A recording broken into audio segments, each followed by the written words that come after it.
आप सभी को मैं पुनः प्रणाम करता हूं। जैसा कि आप लोग जानते हैं कि आज बिहार विधानसभा चुनाव का रिजल्ट आया है, उसको लेके आज हम आपको कुछ बताने वाले हैं। जैसा कि वहां की सीटों का देखा जाए तो 90 सीट पे बीजेपी जीत के पहली पार्टी बनी है और दूसरे नंबर पे जेडीयू है जो कि 84 सीट जीती है। तीसरे नंबर पे आरजेडी है जो 25 सीट जीती है।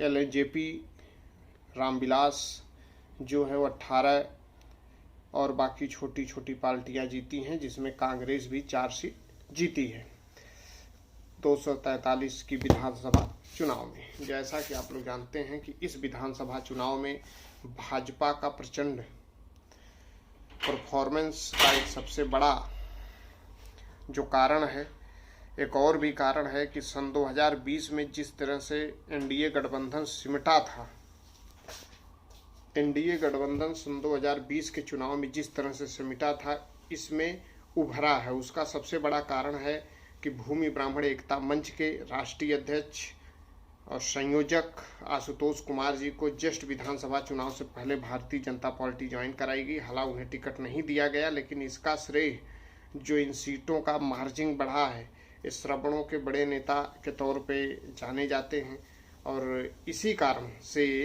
सीटें बढ़ी है भारतीय जनता पार्टी की और एनडीए की। क्योंकि आशुतोष कुमार सन 2011 में, सन 2015 से निरंतर समाज में जागृति का कार्य कर रहे थे। उसके बाद उन्होंने सन 2020 के चुनाव से जस्ट पहले उन्होंने एक दल बनाया था, राष्ट्रीय जन पार्टी के राष्ट्रीय अध्यक्ष भी रहे, वो चुनाव भी लड़े। हालांकि उन्हें चुनाव में बहुत ज़्यादा सफलता नहीं मिली थी, लेकिन उसके बाद भी भारतीय जनता पार्टी को उसकी क्षति हुई और काफ़ी सीटों पर गठबंधन, बोले तो महागठबंधन जीता था और इसीलिए महागठबंधन ने पूरी उम्मीद पाल रखी थी कि सन 2025 का हम चुनाव जीत जाएंगे। लेकिन भारतीय जनता पार्टी का 2 मास्टर स्ट्रोक इस पूरे विधानसभा में दिखा इस चुनाव में। पहला है कि जो उसने 10,000 रुपये प्रति जो महिलाओं को बिजनेस करने के लिए दिया है, उसका असर पूरे बिहार विधानसभा चुनाव में दिखा। दूसरा कि आशुतोष कुमार को जिस तरीके से भारतीय जनता पार्टी ने पार्टी ज्वाइन कराई और उन्हें सम्मान दिया। हालांकि आशुतोष कुमार बिहार के पहले ऐसे नेता बन गए हैं जो जिस सीट पे गए हों सारी सीट जीती हैं। कहने का मतलब 100% स्ट्राइक रेट से भारतीय जनता पार्टी और इंडिया गठबंधन को सीट जिताए हैं। उसके दूसरे नंबर पे योगी आदित्यनाथ जी भी हैं। वो भी जिन सीटों पे गए, 31 सीटों पे वो गए थे, जिनमें से 27 सीटें भारतीय जनता पार्टी जीत चुकी है। ऐसी स्थिति में एनडीए के सबसे मजबूत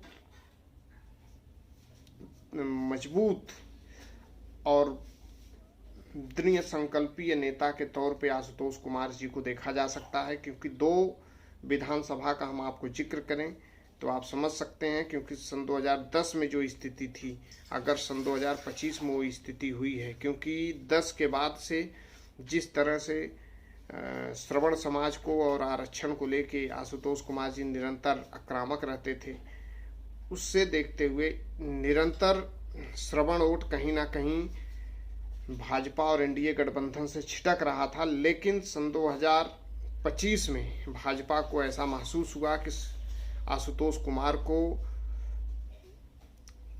पक्ष में हो या विपक्ष में, लेकिन इग्नोर नहीं कर सकते। सीटें कुछ भी हों, 2, 4, जो भी उसके पास 10 वोट हो, लेकिन आप उसे इग्नोर नहीं कर सकते। इग्नोर करेंगे तो चुनाव हार जाएंगे और यही कारण था कि इग्नोर नहीं किए और उन्हें भारतीय जनता पार्टी ने ज्वाइन कराया और उसके बाद चुनाव आज नतीजे आप देख सकते हैं। ये सारे फैक्टर जो आपको मैंने बताए फैक्ट हैं। इसका कारण एकदम सही है कि भारतीय जनता पार्टी के पास पहले भी जो नेता थे वो आज भी हैं, केवल एक ही नेता बढ़ा है। उसके बाद से 10 के बाद 25 में इतनी बड़ी जीत हुई है। इसका श्रेय कहीं ना कहीं आशुतोष कुमार को जाना चाहिए और जा भी रहा है, क्योंकि वो एक मजबूत और बेदाग छवि के नेता हैं। इसमें कोई बात गलत नहीं है, क्योंकि श्रवणों के आवाज़ को लेके मुखर रहते हैं, वो एक अलग विषय है। लेकिन राजनीतिक धुरी में जिस तरह से उन्होंने 15 से लेके 20 तक एनडीए का विरोध करके और समाज को जागृत करने का काम किया है, कहीं न कहीं आज एनडीए को उसका फायदा मिलता हुआ देखा गया है।